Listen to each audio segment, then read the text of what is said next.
बहुत प्यारे विद्यार्थियों। बेटे ਤੁਹਾਡੇ जो 10+2 ਦੇ फर्स्ट टर्म ਦੇ एग्जाम्स हो रहे हैं ਸਮੈਸਟਰ ਦੇ ਅਧੀਨ, ਉਹਦੀ ਤਿਆਰੀ ਦੇ ਲਈ ਮੈਂ ਤੁਹਾਨੂੰ ਇੱਕ ਵੀਡੀਓ ਆਲਰੇਡੀ YouTube ਤੇ ਵੀ ਪਾਈ ਹੈ ਤੇ ਐਜੂਸੈਟ ਵਿੱਚ ਵੀ ਅਸੀਂ ਕੀਤੀ ਹੈ।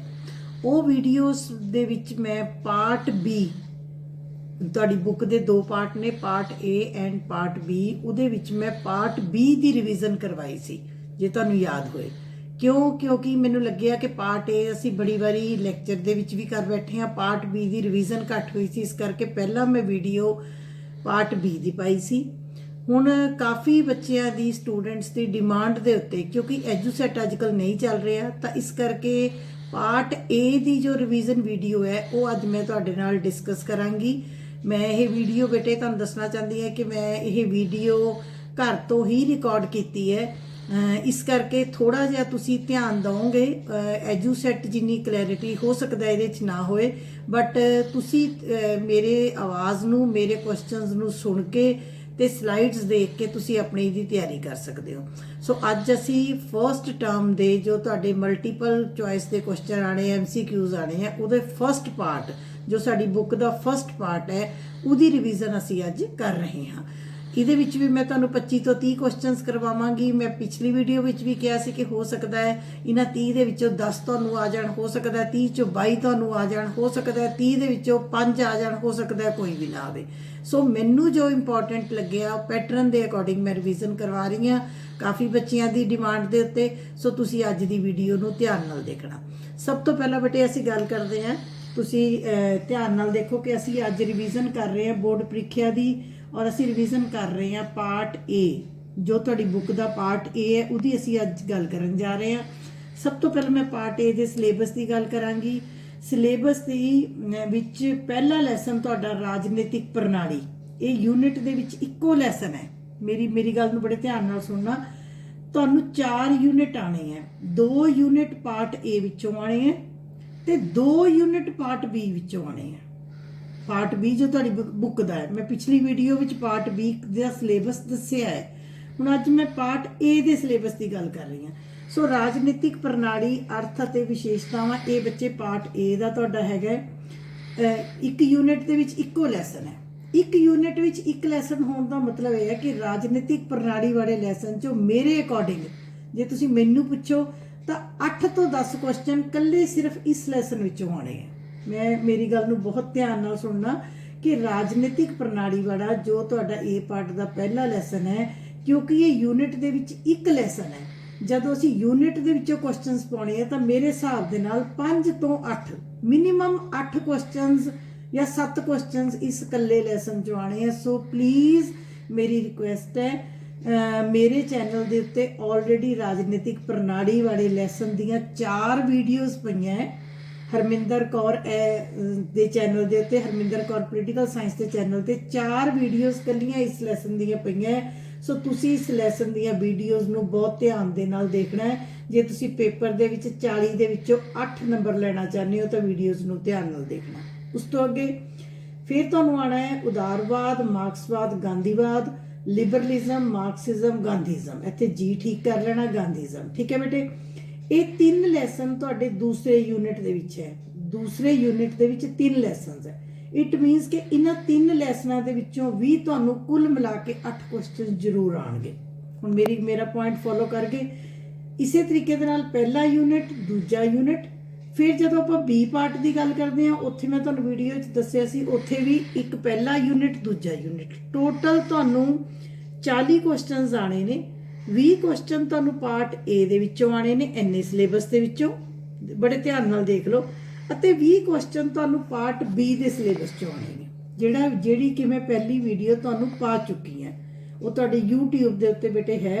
पेपर जो है वो OMR शीट दे उत्ते होएगा। ये भी मैं दस बैठी हाँ, 4 ऑप्शनस होणगियां हरेक क्वेश्चन दियां, ये भी मैं तुहानूं दस चुकी हाँ। जिहड़ी ऑप्शन तुहानूं ठीक लगदी है, बड़े सोच समझ के तुसीं उसनूं सर्कल नूं ब्लैक करना है, तां तुहाडा आंसर जो है उत्थे लॉक हो जाएगा।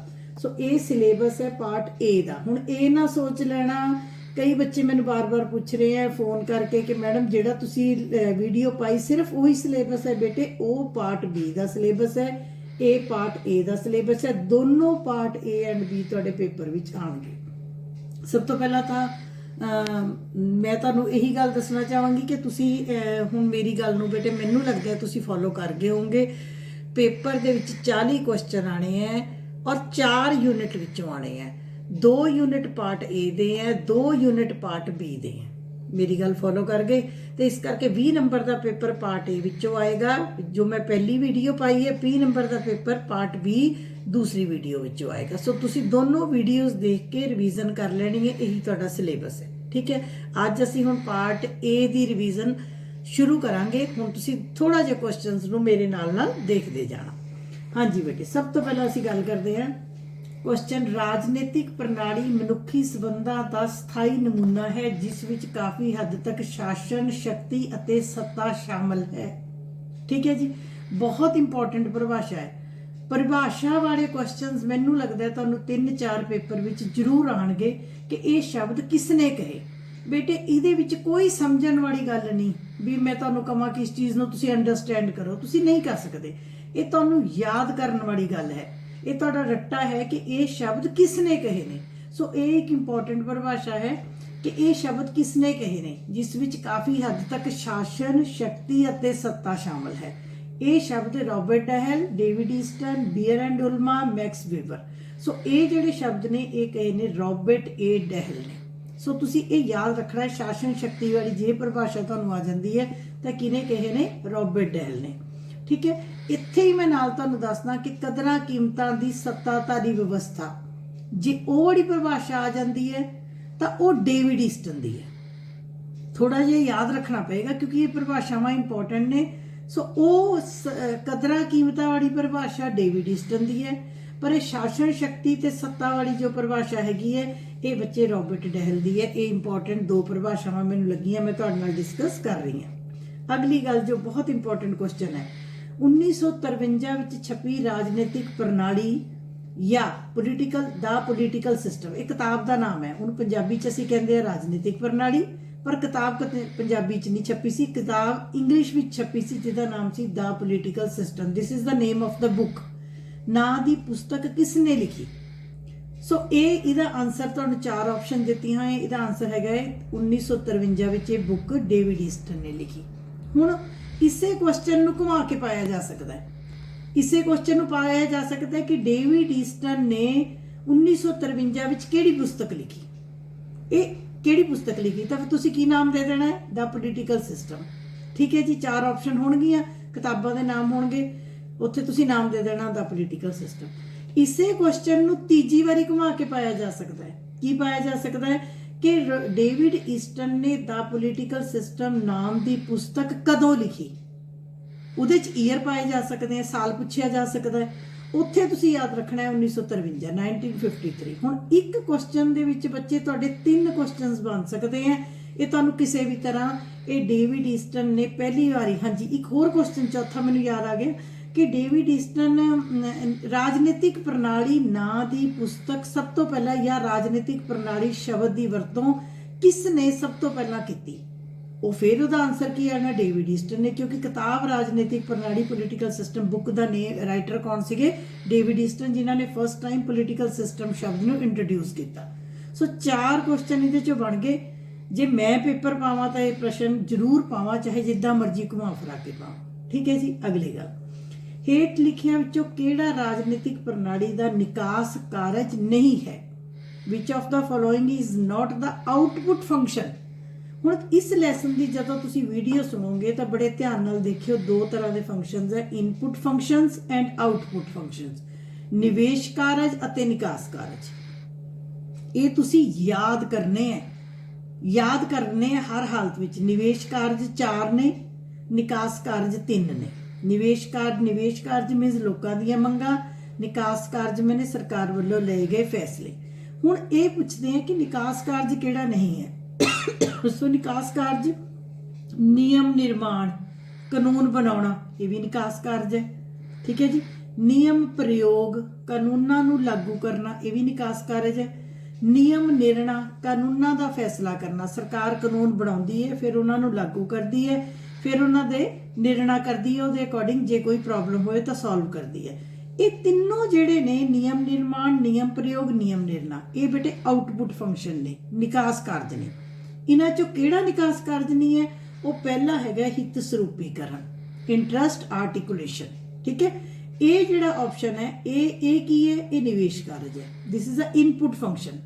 ਇੰਗਲਿਸ਼ ਮੀਡੀਅਮ ਵਾਲੇ ਬੱਚੇ ਵੀ ਸੁਣ ਲਓ, ਇਹ ਇਨਪੁਟ ਫੰਕਸ਼ਨਸ ਹੈ, ਬਾਕੀ ਤਿੰਨ ਇਹ ਆਊਟਪੁੱਟ ਫੰਕਸ਼ਨ ਹੈ। तो ਇੱਥੇ ਉਹ ਪੁੱਛ ਰਿਹਾ ਕਿਹੜਾ ਆਊਟਪੁੱਟ ਫੰਕਸ਼ਨ ਨਹੀਂ ਹੈ, ਕਿਹੜਾ ਨਿਕਾਸ ਕਾਰਜ ਨਹੀਂ ਹੈ, ਤਾਂ ਉਹਦਾ ਜਵਾਬ ਕੀ ਹੈ? ਹਿੱਤ ਸਰੂਪੀਕਰਨ। ਠੀਕ ਹੈ ਬੇਟੇ, ਇਸੇ ਤਰੀਕੇ ਦੇ ਨਾਲ ਤੁਹਾਨੂੰ ਇਹ ਕੁਐਸਚਨ ਦੂਸਰੀ ਤਰ੍ਹਾਂ ਆ ਸਕਦਾ ਹੈ ਕਿ ਹੇਠ ਲਿਖਿਆ ਵਿੱਚੋਂ ਕਿਹੜਾ ਨਿਵੇਸ਼ ਕਾਰਜ ਨਹੀਂ ਹੈ। ਉਹਦੇ ਵਿੱਚ ਕੀ ਹੋ ਸਕਦਾ? ਤਿੰਨ ਨਿਵੇਸ਼ ਕਾਰਜਾਂ ਦੇ ਨਾਮ ਪਾ ਦਿੱਤੇ ਜਾਣਗੇ। ਹੋ ਸਕਦਾ ਹੈ ਚੌਥਾ ਨਿਕਾਸ ਕਾਰਜ ਪਾ ਦਿੱਤਾ ਜਾਵੇ, ਨਿਯਮ ਨਿਰਮਾਣ ਪਾ ਦਿੱਤਾ ਜਾਵੇ, ਪ੍ਰਯੋਗ। ਉੱਥੇ ਤੁਹਾਨੂੰ ਪਤਾ ਹੋਣਾ ਚਾਹੀਦਾ ਹੈ ਕਿ ਨਿਵੇਸ਼ ਕਾਰਜ 4 ਨੇ ਔਰ ਨਿਕਾਸ ਕਾਰਜ 3 ਨੇ।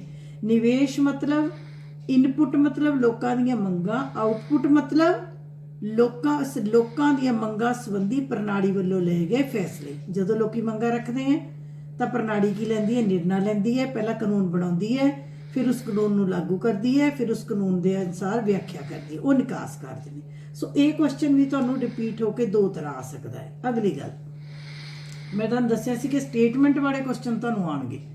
ਉਹ ਸਟੇਟਮੈਂਟ ਨੂੰ ਬੜੇ ਧਿਆਨ ਨਾਲ, ਮੈਂ ਪਿਛਲੀ ਵੀਡੀਓ 'ਚ ਵੀ ਤੁਹਾਨੂੰ ਦੱਸਿਆ ਸੀਗਾ ਕਿ ਸਟੇਟਮੈਂਟ ਵਾਲਾ ਕੁਐਸਚਨ ਜਦੋਂ ਤੁਹਾਨੂੰ ਆਏਗਾ ਤਾਂ ਸਟੇਟਮੈਂਟ ਨੂੰ ਬੇਟੇ ਤੁਸੀਂ ਪਹਿਲੀ ਸਟੇਟਮੈਂਟ ਨੂੰ ਪੜ੍ਹਨਾ, ਫਿਰ ਦੇਖਣਾ ਹੈ ਉਹ ਵੀ ਠੀਕ ਹੈ ਕਿ ਗਲਤ, ਫਿਰ ਦੂਜੀ ਤੇ ਆਣਾ, ਫਿਰ ਦੇਖਣਾ ਹੈ ਕਿ ਦੂਸਰੀ ਠੀਕ ਹੈ ਕਿ ਗਲਤ। ਉਸ ਤੋਂ ਬਾਅਦ ਤੁਸੀਂ ਆਪਣੇ ਆਨਸਰ ਨੂੰ ਦੇਖਣਾ। ਜਿਵੇਂ ਆਪਾਂ ਕਹਿੰਦੇ ਆ ਸਮੇਂ ਸਿਰ ਕਰਾਂ ਦੀ ਅਦਾਇਗੀ ਕਰਨਾ, paying tax on in time paying tax.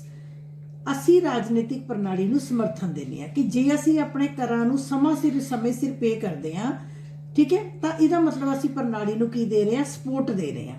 ਜੇ ਅਸੀਂ ਚਾਹੁੰਦੇ ਹਾਂ ਪ੍ਰਣਾਲੀ ਸਾਡੇ ਕੰਮ ਕਰੇ ਤਾਂ ਸਾਨੂੰ ਸਮੇਂ ਸਿਰ ਕਰਾਂ ਦੀ ਅਦਾਇਗੀ ਕਰਨੀ ਪਏਗੀ।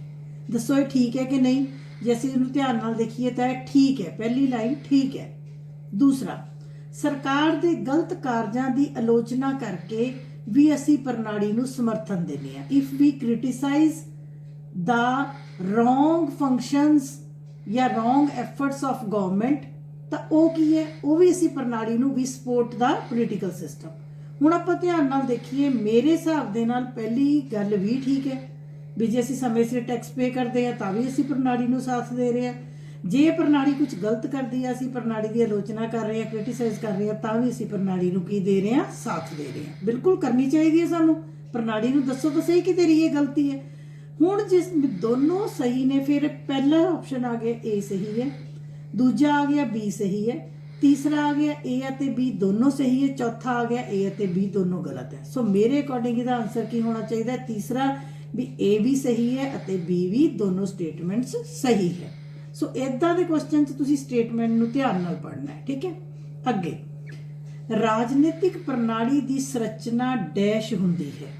ਹੁਣ ਦੇਖੋ ਬੇਟੇ, ਸੰਰਚਨਾ ਤੁਹਾਨੂੰ ਕਿਸ ਬੱਚੇ ਨੂੰ ਗੱਲ ਸਮਝ ਆਏਗੀ? ਜਿਸ ਬੱਚੇ ਨੇ ਲੈਸਨ ਨੂੰ ਜਾਂ ਵੀਡੀਓ ਨੂੰ ਧਿਆਨ ਨਾਲ ਸੁਣਿਆ। ਮੈਂ ਇਹਨੂੰ ਕੁਐਸਚਨ ਨੂੰ ਇੰਗਲਿਸ਼ ਕਹਿ ਰਹੀ ਹਾਂ। The structure of political system is dash. Number 1, ਰਸਮੀ ਫਾਰਮਲ, ਗੈਰ ਰਸਮੀ ਇਨਫਾਰਮਲ, ਰਸਮੀ ਐਂਡ ਗੈਰ ਰਸਮੀ, ਫਾਰਮਲ ਐਂਡ ਇਨਫਾਰਮਲ, ਚੌਥਾ ਕੋਈ ਵੀ ਨਹੀਂ।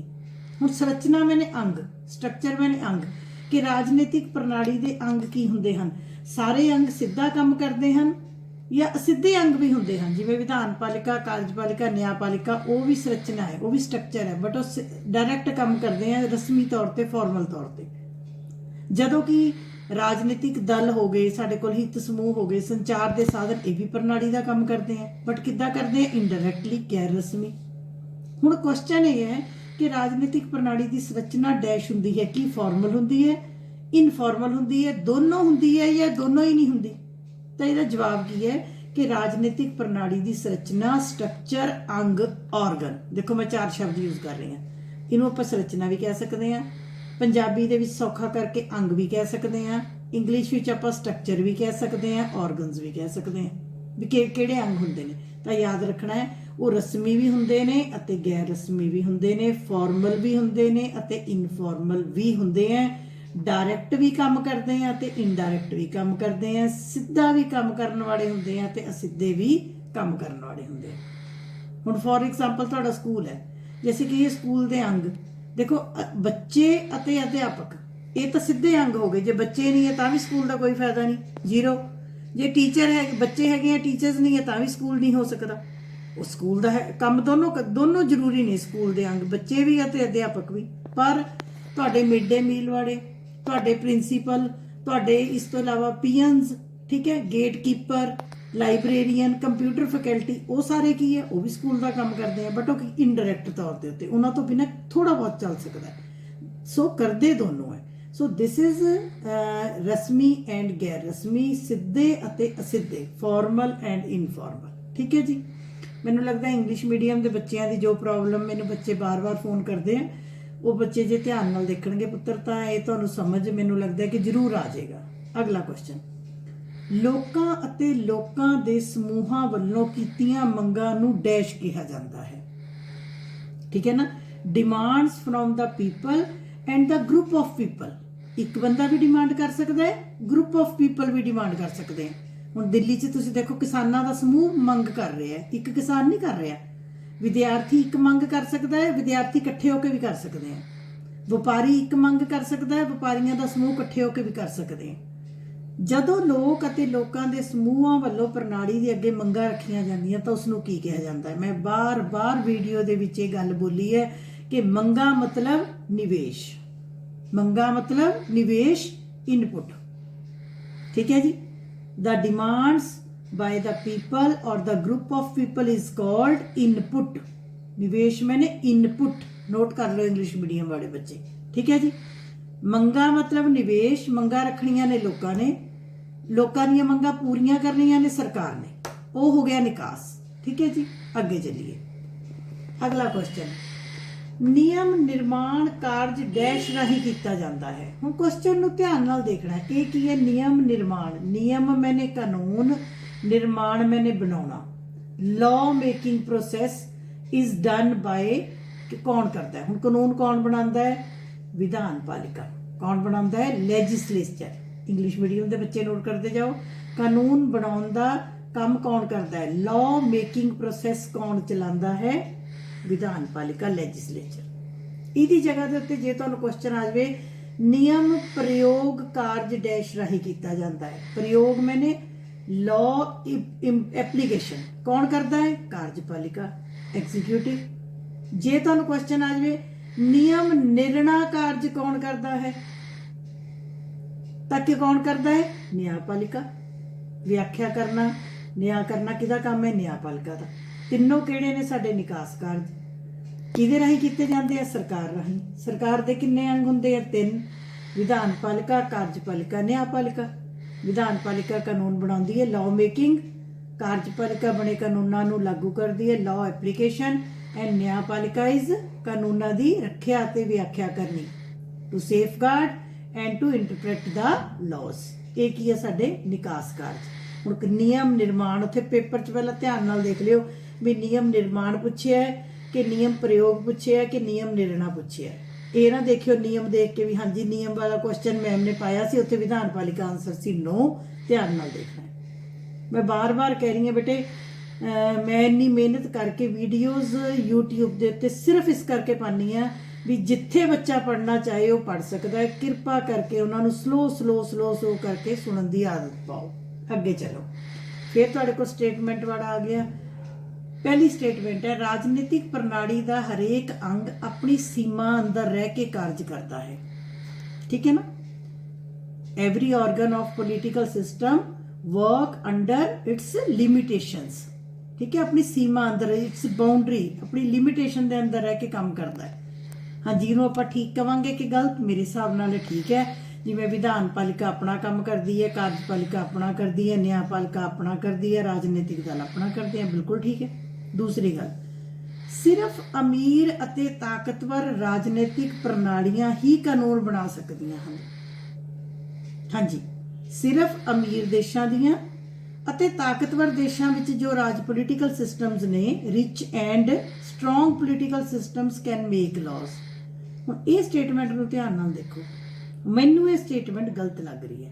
ਚਾਹੇ ਦੇਸ਼ ਅਮੀਰ ਹੋਵੇ ਚਾਹੇ ਗਰੀਬ, ਚਾਹੇ ਦੇਸ਼ ਤਾਕਤਵਰ ਹੋਵੇ ਚਾਹੇ ਨਾ ਤਾਕਤਵਰ ਹੋਵੇ, ਕਾਨੂੰਨ ਤਾਂ ਉਹਨੂੰ ਬਣਾਉਣਾ ਹੀ ਪੈਂਦਾ। ਕਾਨੂੰਨ ਹਰੇਕ ਪ੍ਰਣਾਲੀ ਨੇ ਬਣਾਣਾ ਹੀ ਬਣਾਣਾ ਹੈ, ਚਾਹੇ ਦੇਸ਼ ਵਧੀਆ ਹੈ, ਚਾਹੇ ਘਟੀਆ, ਚਾਹੇ ਅਮੀਰ ਹੈ, ਚਾਹੇ ਗਰੀਬ, ਚਾਹੇ ਛੋਟਾ ਹੈ, ਚਾਹੇ ਵੱਡਾ। ਇਹ ਨਹੀਂ ਹੋ ਸਕਦਾ ਵੀ ਛੋਟੇ ਦੇਸ਼ ਕਾਨੂੰਨ ਨਹੀਂ ਬਣਾਉਂਦੇ, ਉਹ ਵੀ ਬਣਾਉਂਦੇ ਹੈ। ਠੀਕ ਹੈ, ਛੋਟੀ ਛੋਟੀ ਜੀ ਸਟੇਟ ਹੋਵੇ ਉਹ ਵੀ ਬਣਾਉਂਦੀ, ਉਹਨੂੰ ਵੀ ਬਣਾਉਣੇ ਪੈਂਦੇ ਆ ਕਾਨੂੰਨ। ਸੋ ਦੂਜੀ ਸਟੇਟਮੈਂਟ ਗਲਤ ਹੈ। ਇਹਦਾ ਮਤਲਬ ਪਹਿਲਾ ਸਹੀ ਹੈ, ਦੂਸਰਾ ਸਹੀ ਹੈ, ਪਹਿਲਾ ਅਤੇ ਦੂਸਰਾ ਦੋਵੇਂ ਸਹੀ ਹਨ, ਪਹਿਲਾ ਅਤੇ ਦੂਸਰਾ ਦੋਵੇਂ ਗਲਤ ਹਨ। ਤਾਂ ਇਹਦਾ ਆਨਸਰ ਕੀ ਹੋਏਗਾ? ਸਿਰਫ ਪਹਿਲਾ ਸਹੀ ਹੈ। ਠੀਕ ਹੈ ਜੀ, ਬਾਕੀ ਕੋਈ ਨਹੀਂ। ਪਹਿਲੀ ਸਟੇਟਮੈਂਟ ਸਹੀ ਹੈ, ਪਹਿਲੀ ਸਹੀ ਹੈ, ਬਾਕੀ ਕੋਈ ਠੀਕ ਨਹੀਂ ਹੈ। ਠੀਕ ਹੈ ਜੀ, ਅੱਗੇ ਚਲੋ। ਰਾਜਨੀਤਿਕ ਪ੍ਰਣਾਲੀ ਦਾ ਮੁੱਖ ਕੰਮ ਨਿਵੇਸ਼ਾਂ ਨੂੰ ਡੈਸ਼ ਵਿੱਚ ਬਦਲਣਾ ਹੈ। The main function of political system is to change input into dash। ਇਹ ਤਾਂ ਤੁਸੀਂ ਘੋਲ ਕੇ ਭੇਜੋ ਇਸ ਲੈਸਨ 'ਚ। ਨਿਵੇਸ਼ਾਂ ਨੂੰ ਨਿਕਾਸਾਂ ਵਿੱਚ ਬਦਲਣਾ ਹੈ। To change input into output। ਨਿਵੇਸ਼ ਮੈਨੇ ਲੋਕਾਂ ਦੀਆਂ ਮੰਗਾਂ, ਨਿਕਾਸ ਮਤਲਬ ਸਰਕਾਰ ਦੇ ਫੈਸਲੇ। ਸਰਕਾਰ ਦਾ ਮੁੱਖ ਕੰਮ ਕੀ ਹੈ? ਪ੍ਰਣਾਲੀ ਦਾ ਮੁੱਖ ਕੰਮ ਰਾਜਨੀਤਿਕ ਪ੍ਰਣਾਲੀ। ਮੈਨੂੰ ਕੱਲ ਪਰਸੋਂ ਇੱਕ ਬੱਚੇ ਦਾ ਫੋਨ ਆਇਆ ਕਿ ਮੈਡਮ ਇਹ ਰਾਜਨੀਤਿਕ ਪ੍ਰਣਾਲੀ ਕੀ ਹੈ ਜੀ? ਪੁੱਤਰ ਤੁਸੀਂ ਰਾਜਨੀਤਿਕ ਪ੍ਰਣਾਲੀ ਨੂੰ ਦੇਖ ਕੇ ਕਨਫਿਊਜ਼ ਨਾ ਹੋਵੋ। ਰਾਜਨੀਤਿਕ ਪ੍ਰਣਾਲੀ ਮਤਲਬ ਸਰਕਾਰ। ਜੇ ਤੁਹਾਨੂੰ ਕੋਈ ਪੁੱਛੇ ਵੀ ਸਰਕਾਰ ਦਾ ਮੁੱਖ ਕੰਮ ਕੀ ਹੈ ਤਾਂ ਕੀ ਹੈ? ਸਰਕਾਰ ਨੇ ਲੋਕਾਂ ਦੀਆਂ ਮੰਗਾਂ ਨੂੰ ਪੂਰਾ ਕਰਨਾ। ਲੋਕਾਂ ਨੇ ਮੰਗਾਂ ਰੱਖੀਆਂ ਜਾਣੀਆਂ, ਸਰਕਾਰ ਨੇ ਪੂਰੀਆਂ ਕਰੀਆਂ ਜਾਣੇ। ਸੋ ਮੰਗਾਂ ਨੂੰ ਆਪਾਂ ਕਹਿੰਦੇ ਹਾਂ ਨਿਵੇਸ਼, ਤੇ ਮੰਗਾਂ ਨੂੰ ਪੂਰਾ ਕਰਨਾ ਕੀ ਹੈ? ਨਿਕਾਸ। ਨਿਕਾਸ ਮੈਨੇ ਸਰਕਾਰ ਵੱਲੋਂ ਬਣਾਏ ਗਏ ਨਿਰਣੇ ਜਾਂ ਕਾਨੂੰਨ। ਸੋ ਇਸ ਲਾਈਨ ਨੂੰ ਘੋਲ ਕੇ ਪੀਜੋ, ਜਿਹਨੂੰ ਆਪਾਂ ਕਹਿ ਸਕਦੇ ਹਾਂ ਟੋਟਲੀ ਘੋਲ ਕੇ ਪੀਜੋ ਕਿ ਰਾਜਨੀਤਿਕ ਪ੍ਰਣਾਲੀ ਦਾ ਮੁੱਖ ਕੰਮ ਨਿਵੇਸ਼ਾਂ ਨੂੰ ਨਿਕਾਸਾਂ ਵਿੱਚ ਬਦਲਣਾ ਹੈ, ਲੋਕਾਂ ਦੀਆਂ ਮੰਗਾਂ ਨੂੰ ਨਿਰਣਿਆਂ ਵਿੱਚ ਬਦਲਣਾ ਹੈ। ਇਹਦਾ ਆਨਸਰ ਹੈਗਾ ਨਿਕਾਸ। ਠੀਕ ਹੈ, output. This is input and this is output. ਠੀਕ ਹੈ, ਫੰਕਸ਼ਨਸ ਨੇ, ਵੈਰੀ ਇੰਪੋਰਟੈਂਟ ਨੇ। ਅੱਗੇ ਇਸ ਵਿੱਚ ਹੁਣ ਰਾਜਨੀਤਿਕ ਪ੍ਰਣਾਲੀ ਦੇ ਮੈਂ ਤੁਹਾਨੂੰ 9 ਕੁਐਸਚਨਸ ਕਰਵਾਤੇ ਇੰਪੋਰਟੈਂਟ ਵਾਲੇ, ਜੋ ਮੈਨੂੰ ਇੰਪੋਰਟੈਂਟ ਲੱਗੇ। ਬਾਕੀ ਬੇਟੇ ਕਿਹੜਾ ਆ ਜੇ ਮੈਂ ਕੁਝ ਨਹੀਂ ਕਹਿ ਸਕਦੀ। ਇਸ ਵਿੱਚ ਕੋਈ ਸ਼ੱਕ ਨਹੀਂ ਕਿ ਉਦਾਰਵਾਦ ਦਾ ਸਿੱਧਾ ਸੰਬੰਧ ਸੁਤੰਤਰਤਾ ਨਾਲ ਹੈ। ਫਿਰ ਪਰਿਭਾਸ਼ਾ ਆ ਗਈ। ਇਸ ਪਰਿਭਾਸ਼ਾ ਦੇ ਵਿੱਚ ਬੱਚੇ ਮੈਂ ਤੁਹਾਨੂੰ ਦੱਸ ਨਹੀਂ ਸਕਦੀ ਵੀ ਤੁਸੀਂ ਇੱਥੇ ਗੱਲ ਸਮਝਣੀ ਹੈ। ਇਹ ਤੁਹਾਨੂੰ ਯਾਦ ਰੱਖਣੀ ਪੈਣੀ ਵੀ ਇਹ ਪਰਿਭਾਸ਼ਾ ਕਿਸ ਨੇ ਕਹੀ। ਇਹ ਪਰਿਭਾਸ਼ਾ ਡਾਕਟਰ ਲਾਸਕੀ ਨੇ ਕਹੀ ਸੀ। ਉਦਾਰਵਾਦ ਮੀਨਸ ਲਿਬਰਲਿਜ਼ਮ। ਕਿੱਥੋਂ ਪੜਿਆ? ਲਿਬਰ ਤੋਂ। ਲਿਬਰ ਦਾ ਮੀਨਿੰਗ ਹੁੰਦਾ ਹੈ ਸੁਤੰਤਰ ਵਿਅਕਤੀ, ਫ੍ਰੀ ਮੈਨ। ਤਾਂ ਕੀ ਕਹਿੰਦੇ ਆ ਡਾਕਟਰ ਲਾਸਕੀ? ਕਹਿੰਦੇ ਕਿ ਉਦਾਰਵਾਦ ਦਾ ਸਿੱਧਾ ਸੰਬੰਧ ਕਿਹਦੇ ਨਾਲ ਹੈ? ਸੁਤੰਤਰਤਾ ਨਾਲ ਹੈ। ਯਾਨੀ ਕਿ ਉਦਾਰਵਾਦ ਕਿਹਦੇ ਆਲੇ ਦੁਆਲੇ ਘੁੰਮਦਾ ਹੈ? ਸੁਤੰਤਰਤਾ ਦੇ। ਉਦਾਰਵਾਦ ਮੈਨੇ ਲਿਬਰਲਿਜ਼ਮ। ਇੰਗਲਿਸ਼ ਮੀਡੀਅਮ ਦੇ ਬੱਚੇ ਨੋਟ ਕਰੋ। ਠੀਕ ਹੈ ਜੀ, ਕਿ ਲਿਬਰਲਿਜ਼ਮ ਦਾ ਸੰਬੰਧ ਕਿਹਦੇ ਨਾਲ ਹੈ? ਫਰੀडम ਦੇ ਨਾਲ, ਸੁਤੰਤਰਤਾ ਦੇ ਨਾਲ ਸਿੱਧਾ ਸੰਬੰਧ ਹੈ। ਕਿਹਨੇ ਕਿਹਾ ਸੀ? ਇਹ ਲਾਸਕੀ ਨੇ ਕਿਹਾ ਸੀ। ਵੈਰੀ ਇੰਪੋਰਟੈਂਟ ਪਰਿਭਾਸ਼ਾ ਹੈ। ਠੀਕ ਹੈ, ਇਸ ਲੈਸਨ ਦੇ ਵਿੱਚ ਲਿਬਰਲਿਜ਼ਮ ਵਿੱਚ ਬੱਚੇ ਦੋ ਤਿੰਨ ਪਰਿਭਾਸ਼ਾਵਾਂ ਨੇ ਜਿਹੜੀਆਂ ਕਿ ਬਹੁਤ ਇੰਪੋਰਟੈਂਟ ਨੇ। ਇੱਕ ਇਹ ਵੀ ਹੈ ਕਿ ਉਦਾਰਵਾਦ ਦਾ ਮਤਲਬ ਹੈ ਜੀਵਨ ਦੇ ਬੌਧਿਕ, ਆਰਥਿਕ, ਰਾਜਨੀਤਿਕ, ਸਮਾਜਿਕ ਪੱਖ ਤੋਂ ਸੁਤੰਤਰਤਾ। ਉਹ ਪਰਿਭਾਸ਼ਾ ਵੀ ਯਾਦ ਕਰ ਲਓ ਕਿਹਨੇ ਕਹੀ। ਉਹ ਵੈਰੀ ਇੰਪੋਰਟੈਂਟ ਪਰਿਭਾਸ਼ਾ ਹੈ। ਠੀਕ ਹੈ, ਮੈਂ ਇੰਨੇ ਕੁਐਸਚਨ ਇੱਥੇ ਡਿਸਕਸ ਨਹੀਂ ਕਰ ਸਕਤੀ। ਮੈਂ ਤੁਹਾਨੂੰ ਦੱਸਿਆ ਉਹ ਵੈਰੀ ਇੰਪੋਰਟੈਂਟ ਪਰਿਭਾਸ਼ਾ ਹੈ। Liberalism means all round freedom, political, economic, intellectual, religious, ਸਾਰਾ ਉਹਦੇ ਚ ਹੈ। ਬਟ ਵੈਰੀ ਇੰਪੋਰਟੈਂਟ ਪਰਿਭਾਸ਼ਾ, ਉਹ ਵੀ ਯਾਦ ਕਰਨੀ ਹੈ ਕਿ ਕਿਹਨੇ ਕਹੀ। ਠੀਕ ਹੈ ਜੀ, ਅੱਗੇ ਚਲੋ। ਰਾਜ ਦੀ ਗੈਰ ਦਖਲਅੰਦਾਜ਼ੀ ਦੀ ਨੀਤੀ ਦਾ ਸਮਰਥਕ ਹੈ। ਹੁਣ ਦੇਖੋ ਕੁਐਸਚਨ ਨੂੰ ਸਮਝੋ। ਗੈਰ ਦਖਲਅੰਦਾਜ਼ੀ ਮੈਨੇ ਦਖਲ ਨਹੀਂ ਦੇਣਾ। ਦੋ ਉਦਾਰਵਾਦ ਹੋਏ ਨੇ, ਪੁਰਾਣਾ ਨਵਾਂ। ਠੀਕ ਹੈ, ਪੁਰਾਣਾ ਉਦਾਰਵਾਦ, ਕੰਟੈਂਪਰੇਰੀ, ਫਿਰ ਨਵਾਂ। ਪੁਰਾਣੇ ਕਹਿੰਦੇ ਸੀ ਕਿ ਰਾਜ ਨੂੰ ਮਨੁੱਖ ਦੇ ਆਰਥਿਕ ਕੰਮਾਂ ਵਿੱਚ ਗੈਰ ਦਖਲਅੰਦਾਜ਼ੀ ਮੈਨੇ ਦਖਲ ਨਹੀਂ ਦੇਣਾ ਚਾਹੀਦਾ, ਇੰਟਰਫੇਅਰ ਨਹੀਂ ਕਰਨਾ ਚਾਹੀਦਾ। ਨਵੇਂ ਕਹਿੰਦੇ ਹੈ ਕਿ ਰਾਜ ਨੂੰ ਮਨੁੱਖ ਦੇ ਕੰਮਾਂ ਵਿੱਚ ਜ਼ਰੂਰੀ ਦਖਲ ਦੇਣਾ ਚਾਹੀਦਾ ਹੈ। ਸੋ ਇਹ ਗੱਲ ਕਿਹਨੇ ਕਹੀ ਹੈ? ਰਾਜ ਦੀ ਗੈਰ ਦਖਲਅੰਦਾਜ਼ੀ ਦੀ ਨੀਤੀ ਦਾ ਸਮਰਥਕ ਮੈਨੇ ਸਪੋਰਟਰ ਕੌਣ ਹੈ? ਕੌਣ ਕਹਿੰਦਾ ਵੀ ਰਾਜ ਨੂੰ ਇੰਟਰਫੇਅਰ ਨਹੀਂ ਕਰਨਾ ਚਾਹੀਦਾ? ਤਾਂ ਯਾਦ ਰੱਖਣਾ ਹੈ ਕਿਹਨਾਂ ਨੇ ਕਿਹਾ ਸੀ? ਪੁਰਾਣੇ ਉਦਾਰਵਾਦੀਆਂ ਨੇ। ਆ ਗਈ ਮੇਰੀ ਗੱਲ ਸਮਝ? ਮੰਨ ਲਓ ਇਹਦੀ ਜਗ੍ਹਾ ਤੇ ਉੱਤੇ ਕੁਐਸਚਨ ਆ ਜਾਂਦਾ, ਰਾਜ ਦੀ ਗੈਰ ਦਖਲਅੰਦਾਜ਼ੀ ਦੀ ਨੀਤੀ ਦੇ ਵਿਰੋਧ ਕਿਸ ਨੇ ਕੀਤਾ? ਕੌਣ ਹੱਕ ਵਿੱਚ ਨਹੀਂ ਸੀ? ਤਾਂ ਕਿਹੜੇ ਆ ਜਾਣੇ ਸੀ? ਆਧੁਨਿਕ ਉਦਾਰਵਾਦ। ਜਾਂ ਕੁਐਸਚਨ ਹੋਰ ਘੁਮਾਓ, ਰਾਜ ਦੀ ਗੈਰ ਦਖਲ ਅੰਦਾਜ਼ੀ ਦੀ ਨੀਤੀ ਦੇ ਹੱਕ ਵਿੱਚ ਕੌਣ ਸਨ? ਪੁਰਾਣੇ ਉਦਾਰਵਾਦ। ਰਾਜ ਦੀ ਗੈਰ ਦਖਲਅੰਦਾਜ਼ੀ ਦੀ ਨੀਤੀ ਦੇ ਹੱਕ ਵਿੱਚ ਕੌਣ ਨਹੀਂ ਸਨ? ਨਵੇਂ ਉਦਾਰਵਾਦੀ। ਠੀਕ ਹੈ, ਹੁਣ ਮੇਰੀ ਗੱਲ ਇੰਨੀ ਬਸ ਤੁਸੀਂ ਇਹ ਯਾਦ ਰੱਖਣਾ ਕਿ ਪੁਰਾਣੇ ਕਹਿੰਦੇ ਸੀ ਰਾਜ ਨੂੰ ਦਖਲ ਨਹੀਂ ਦੇਣਾ ਚਾਹੀਦਾ, ਨਵੇਂ ਕਹਿੰਦੇ ਸੀਗੇ ਕਿ ਰਾਜ ਨੂੰ ਜ਼ਰੂਰੀ ਦਖਲ ਦੇਣਾ ਚਾਹੀਦਾ ਹੈ। ਇਸ ਗੱਲ ਦੇ ਆਲੇ ਦੁਆਲੇ ਬੱਚੇ 10 ਕੁਐਸਚਨ ਘੁੰਮ ਸਕਦੇ ਆ। ਤੁਸੀਂ ਬਸ ਉਦਾਰਵਾਦ ਵਿੱਚ ਹੀ ਯਾਦ ਰੱਖਿਓ। ਉਦਾਰਵਾਦ ਦੇ ਉੱਤੇ ਮੈਂ 4 ਵੀਡੀਓਜ਼ ਪਾਈਆਂ ਹੋਈਆਂ, 4 ਵੀਡੀਓਜ਼ ਆ ਮੇਰੀਆਂ 4 ਪਾਰਟਸ ਵਿੱਚ, ਕਿ ਪੁਰਾਣੇ ਉਦਾਰਵਾਦ ਨੇ ਕਹਿੰਦਾ ਮਨੁੱਖ ਦੇ ਦਖਲ ਵੀ ਨਹੀਂ ਦੇਣਾ, ਮਨੁੱਖ ਨੂੰ ਜ਼ਰੂਰਤ ਤੋਂ ਜ਼ਿਆਦਾ ਸੁਤੰਤਰਤਾ ਵੀ ਦੇ ਦਿਓ, ਰਾਜ ਵੀ ਖਤਮ ਕਰ ਦਿਓ, ਮਨੁੱਖ ਨੂੰ ਪੂਰੀ ਤਰ੍ਹਾਂ ਉਹਨਾਂ ਨੇ ਆਜ਼ਾਦ ਛੱਡਤਾ, ਬਿਲਕੁਲ ਸੁਤੰਤਰ ਕਰਤਾ। ਉਹਦਾ ਨਤੀਜਾ ਕੀ ਨਿਕਲਿਆ ਕਿ ਜਦੋਂ ਬੰਦੇ ਨੂੰ ਬਹੁਤ ਹੀ ਜ਼ਿਆਦਾ ਖੁੱਲ੍ਹ ਦੇ ਦਿਓ ਤਾਂ ਕੀ ਹੁੰਦਾ ਤੁਹਾਨੂੰ ਆਪ ਨੂੰ ਪਤਾ ਹੈ, ਫਿਰ ਬੰਦਾ ਵਿਗੜ ਜਾਂਦਾ, ਕੰਮ ਸਾਰਾ ਵਿਗੜ ਗਿਆ। ਫਿਰ ਪੁਰਾਣਾ ਉਦਾਰਵਾਦ ਖਤਮ ਹੋ ਗਿਆ, ਉਹਦੀ ਜਗ੍ਹਾ ਤੇ ਕਿਹੜਾ ਆ ਗਿਆ? ਨਵਾਂ ਉਦਾਰਵਾਦ। ਉਹਨਾਂ ਨੇ ਕੀ ਕੀਤਾ? ਜੋ ਪੁਰਾਣੇ ਉਦਾਰਵਾਦ ਦੀ ਕਮੀਆਂ ਸੀ ਵੀ ਸੁਤੰਤਰਤਾ ਦਿਓ ਪਰ ਹਿਸਾਬ ਦੀ ਦਿਓ, ਰਾਜ ਜ਼ਿਆਦਾ ਦਖਲ ਨਾ ਦੇਵੇ ਪਰ ਜ਼ਰੂਰੀ ਦਖਲ ਜ਼ਰੂਰ ਦੇਵੇ। ਠੀਕ ਹੈ, ਜਿਹੜੀਆਂ ਇਹਨਾਂ ਨੇ ਗਲਤੀਆਂ ਕੀਤੀਆਂ ਸਾਰੀਆਂ ਕਿਹਨੇ ਸੁਧਾਰਤੀਆਂ? ਨਵੇਂ ਉਦਾਰਵਾਦੀਆਂ ਨੇ ਸੁਧਾਰਤੀਆਂ। ਸੋ ਤੁਸੀਂ ਕੁਐਸਚਨ, ਤੁਹਾਨੂੰ ਇਸ ਵਿੱਚ ਇਹੀ ਕੁਐਸਚਨਸ ਆਉਂਦੇ ਰਹਿੰਦੇ ਆ ਕਿ ਨਵਾਂ ਉਦਾਰਵਾਦ ਕੀ ਕਹਿੰਦਾ, ਪੁਰਾਣਾ ਉਦਾਰਵਾਦ ਰਾਜ ਬਾਰੇ ਕੀ ਕਹਿੰਦਾ। ਸੋ ਤੁਹਾਨੂੰ ਪਤਾ ਹੋਣਾ ਚਾਹੀਦਾ ਪੁਰਾਣਿਆਂ ਨੇ ਜੋ ਗਲਤੀਆਂ ਕੀਤੀਆਂ ਉਹ ਨਵਿਆਂ ਨੇ ਸੁਧਾਰੀਆਂ। ਨਾ ਮਨੁੱਖ ਨੂੰ ਸੁਤੰਤਰਤਾ ਦੇਣੀ ਜ਼ਰੂਰੀ ਹੈ ਪਰ ਲੋੜ ਤੋਂ ਜ਼ਿਆਦਾ ਸੁਤੰਤਰਤਾ ਦੇਣੀ ਜ਼ਰੂਰੀ ਨਹੀਂ ਹੈ। ਕੋਈ ਨਹੀਂ। ਅੱਗੇ, ਸ਼ਾਸਨ ਉੱਤੇ 2 ਨਿਬੰਧ, ਇਹ ਪੰਜਾਬੀ 'ਚ ਲਿਖਿਆ ਹੋਇਆ, ਵੈਸੇ ਕਿਤਾਬ ਦਾ ਨਾਮ ਨਹੀਂ ਹੈ, 2 ਟ੍ਰੀਟੀਜ਼ ਔਨ ਗਵਰਨਮੈਂਟ। ਠੀਕ ਹੈ, ਇਹ ਬੁੱਕ ਦਾ ਨਾਮ ਹੈ 2 ਟ੍ਰੀਟੀਜ਼ ਔਨ ਗਵਰਨਮੈਂਟ। ਪੰਜਾਬੀ 'ਚ ਆਪਾਂ ਇਹਨੂੰ ਕਹਿੰਦੇ ਹਾਂ ਸ਼ਾਸਨ ਉੱਤੇ 2 ਨਿਬੰਧ। ਇਸ ਪੁਸਤਕ ਦਾ ਲੇਖਕ ਕੌਣ ਹੈ? ਇਹਦੇ 'ਚ ਕੋਈ ਸਮਝਣ ਵਾਲੀ ਗੱਲ ਨਹੀਂ, ਤੁਸੀਂ ਰੱਟਾ ਲਗਾਉਣਾ ਵੀ ਜੌਨ ਲੌਕ ਹੈ ਬਸ। ਕਈ ਕੁਐਸਚਨ ਤੁਹਾਡੇ ਰੱਟੇ ਆੜੇ ਆ, ਜਿਵੇਂ ਅਸੀਂ ਕਹਿ ਸਕਦੇ ਹਾਂ ਭਾਰਤ ਕਦੋਂ ਆਜ਼ਾਦ ਹੋਇਆ, ਇਹਦੇ 'ਚ ਕੋਈ ਸਮਝਣ ਦੀ ਗੱਲ ਨਹੀਂ, ਪਤਾ ਹੀ ਹੈ ਵੀ 1947 'ਚ ਹੋਇਆ। ਭਾਰਤ ਦੇ ਪਹਿਲੇ ਪ੍ਰਧਾਨ ਮੰਤਰੀ ਕੌਣ ਸਨ, ਇਹਦੇ 'ਚ ਕੋਈ ਦਿਮਾਗ ਲਾਉਣ ਦੀ ਗੱਲ ਨਹੀਂ, ਜੇ ਯਾਦ ਹੀ ਰੱਖਣਾ ਪੈਣਾ ਵੀ ਪੰਡਿਤ ਜਵਾਹਰ ਲਾਲ ਨਹਿਰੂ ਸਨ। ਸਮਝਾਂਗੇ। ਸੋ ਇਸ ਤਰ੍ਹਾਂ ਦੇ ਬੁੱਕਸ ਜਿਵੇਂ ਕਾਰਲ ਮਾਰਕਸ ਦੀਆਂ ਬੁੱਕਸ ਨੇ ਉਹ ਤੁਹਾਨੂੰ ਯਾਦ ਹੀ ਕਰਨੀਆਂ ਪੈਣੀਆਂ, ਉਹਦਾ ਹੋਰ ਕੋਈ ਹੱਲ ਨਹੀਂ। ਠੀਕ ਹੈ, ਜੌਨ ਲੌਕ। ਅੱਗੇ ਚਲੋ, ਸ਼ਬਦ ਲਿਬਰਲਿਜ਼ਮ, ਜਿਹੜਾ ਮੈਂ ਤੁਹਾਨੂੰ ਉਦਾਰਵਾਦ ਕਹਿ ਕੇ ਹਟੀ ਹਾਂ, ਲਿਬਰਲਿਜ਼ਮ ਲਾਤੀਨੀ ਭਾਸ਼ਾ ਦੇ ਸ਼ਬਦ ਲਿਬਰਲਿਸ ਤੋਂ ਬਣਿਆ ਹੈ। ਠੀਕ ਹੈ ਜੀ। ਹੁਣ ਲਿਬਰਲਿਸ ਦਾ ਸ਼ਬਦੀ ਅਰਥ ਕੀ ਹੈ? ਲਿਬਰਲਿਜ਼ਮ ਬਣਿਆ ਲਿਬਰਲਿਸ ਤੋਂ। ਲਿਬਰਲਿਸ ਦਾ ਸ਼ਬਦੀ ਅਰਥ ਕੀ ਹੈ? ਚੰਗਾ ਵਿਅਕਤੀ, ਪੜ੍ਹਿਆ ਲਿਖਿਆ ਵਿਅਕਤੀ, ਸੁਤੰਤਰ ਵਿਅਕਤੀ, ਗੁਲਾਮ ਵਿਅਕਤੀ। ਤਾਂ ਇਹਦਾ ਆਨਸਰ ਕੀ ਹੈ? ਸੁਤੰਤਰ ਵਿਅਕਤੀ, ਫ੍ਰੀ ਮੈਨ। ਕਿਉਂ? ਕਿਉਂਕਿ ਪਿੱਛੇ ਕੁਐਸਚਨ ਕੀ ਆਇਆ ਸੀਗਾ ਕਿ ਉਦਾਰਵਾਦ ਦੀ ਸਾਰੀ ਵਿਚਾਰਧਾਰਾ ਕਿਹਦੇ ਦੁਆਲੇ ਘੁੰਮਦੀ ਹੈ? ਸੁਤੰਤਰ ਵਿਅਕਤੀ ਦੇ, ਸੁਤੰਤਰਤਾ ਦੇ ਦੁਆਲੇ ਘੁੰਮਦੀ ਹੈ। ਠੀਕ ਹੈ ਜੀ।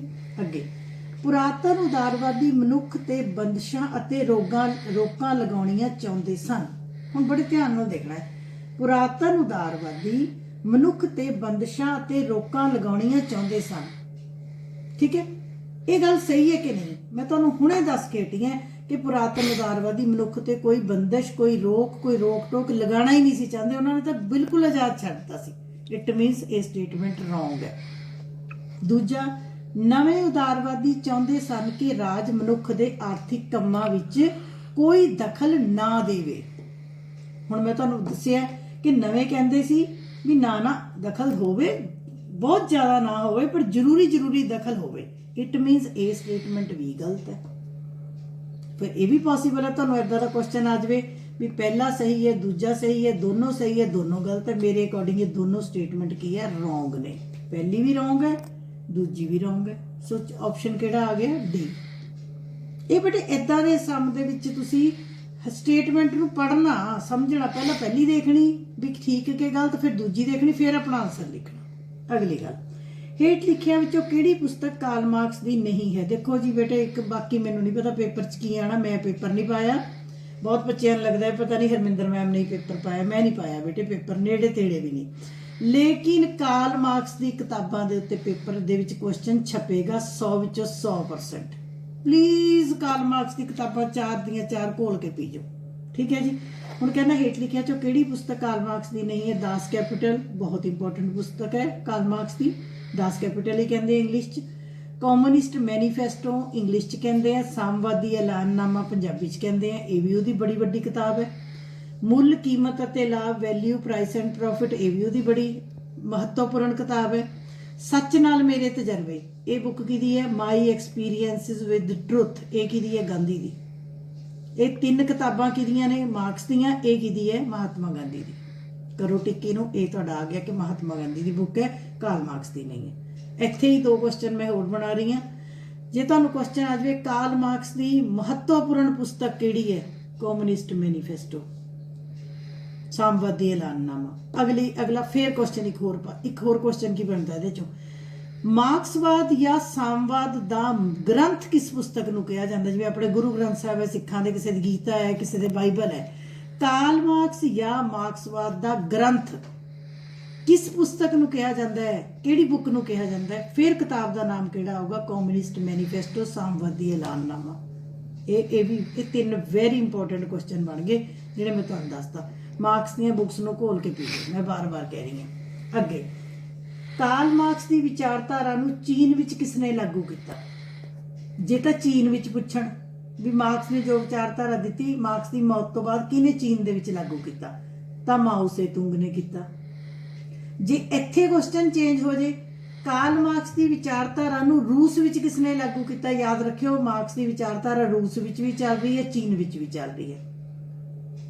क्वेश्चन ये भी बन सकता कि मार्क्स की विचारधारा किहड़े देश विच चल रही है। मान लो किसी ने क्वेश्चन पता किहड़े देश च चल रही है, थल्ले ऑप्शन देती भारत, अमरीका, चीन अते इंग्लैंड, तो तुहाडा जवाब की है चीन। याद रखना मार्क्स की विचारधारा कित्थे है, चीन अते रूस। होर देशों विच भी है पर ये 2 वड्डे देश है, चीन अते रूस। सो चीन विच माओ सेतुंग ने एप्लीकेबल किया इहनूं, ते जे क्वेश्चन रूस आ जाए तां लेनिन अते स्टालिन। हो सकता दोनों का नाम हो सकता एक का नाम हो।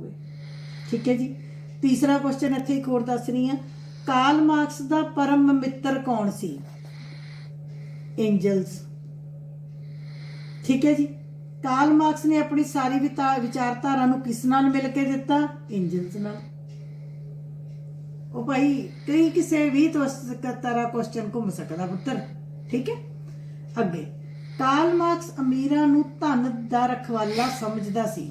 देखो जी, हुण जिन्हें मार्क्स ध्यान नाल सुनिया, मार्क्स ते भी मेरी 4 वीडियोज़ पईयां ने।